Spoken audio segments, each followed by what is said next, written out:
Mulai. Assalamualaikum warahmatullahi wabarakatuh. Waalaikumsalam warahmatullahi wabarakatuh.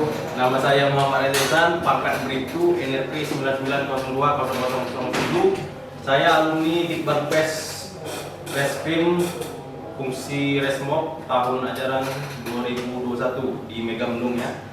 Nah, kali ini kesempatan ini saya akan menjelaskan hasil belajar saya di Megamendung kemarin.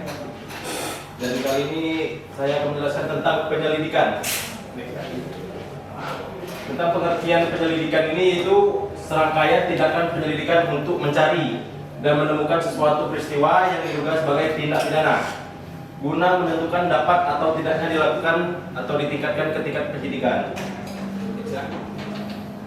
Tujuan penyelidikan yaitu merupakan salah satu bagian dari kegiatan penyidikan untuk mengecek kebenaran laporan informasi yang didapat dari masyarakat ataupun guna menentukan dapat tidaknya dilakukan penyidikan lebih lanjut. Yang kedua, mendahului kegiatan berupa pemanggilan, penangkapan, penahanan, penggeledahan, pemeriksaan dan tindakan lain yang diperlukan untuk mencegah atau menghindari adanya penggunaan upaya paksa secara dini. Dan yang ketiga, motivasi penyelidikan adalah perlindungan hak asasi manusia warga negara dalam melaksanakan upaya paksa yang dilakukan oleh petugas.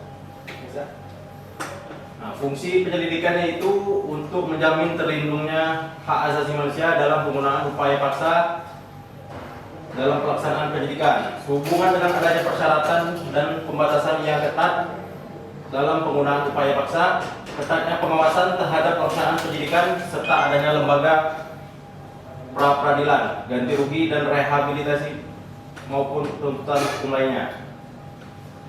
Ruang lingkup penyelidikan.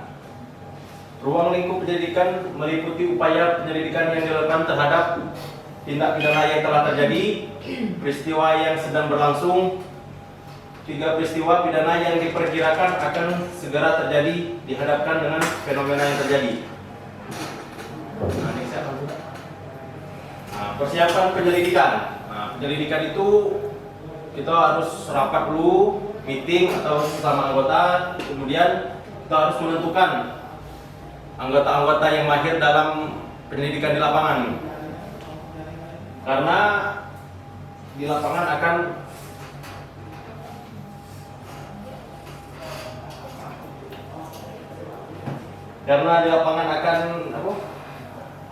menemukan keadaan-keadaan yang tidak kita ketahui kan. Contohnya misalnya kita lagi lidik di suatu desa yang rawan, kemudian kita memakai anggota yang misalnya tidak mengetahui apa itu penyelidikan, akan terjadi berbahaya yang akan terjadi. Next langsung Kak. Faktor penentu penyelidikan. 1. Faktor manusia. Formal. Penyelidikan reserse adalah semua anggota Polri, anggota reserse yang diberikan tugas melakukan penyelidikan dalam rangka penyidikan tindak pidana. Fisik, petugas harus dalam keadaan sehat, bulat, berdaya tahan, tidak terlalu menyolok atau lincah. Maksudnya fisik tidak terlalu mencolok itu yaitu tidak ketingoan gitu, polisi atau tidak. Mental, petugas harus cerdas, mempunyai daya ingat yang kuat, berdedikasi tinggi, jujur, setia, percaya diri sendiri, memegang teguh rahasia, teliti, tanggap dan penuh inisiatif serta pandai menyesuaikan diri. Kemampuan petugas penyelidik yaitu yang pertama, mahir dalam melaksanakan taktik dan teknik penyelidikan. 2. Menguasai KUHP, KUHP dan peraturan perundang-undangan lainnya. Memiliki pengetahuan umum yang luas, terutama tentang antropologi budaya, bahasa dan ilmu bumi. 4. Mahir bela diri dan mahir menggunakan senjata organik yang ada padanya. Mahir menggunakan peralatan khusus reserse. Mampu menuangkan hasil penyelidikan dalam tulisan yang cermat, jelas dan lengkap. Faktor sarana prasarana penyelidikan.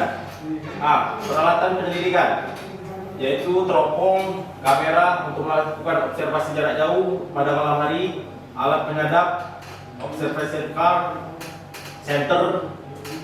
Nah, yang B, perlengkapan untuk dapat melakukan penyamaran. Yang C, persenjataan yang sesuai dengan sifat tugas dan keadaan medan. D, alat komunikasi yang tepat untuk penyelidikan. E, sarana mobilitas yang fleksibel untuk penyelidikan. Nah, 3, faktor dana. Penyelidikan reserse sebaik-baiknya memerlukan biaya operasional yang cukup fleksibel, ya kalau berjalan untuk makan. Nah, untuk sementara demikianlah penjelasan dari kami. Betul tak, Gun?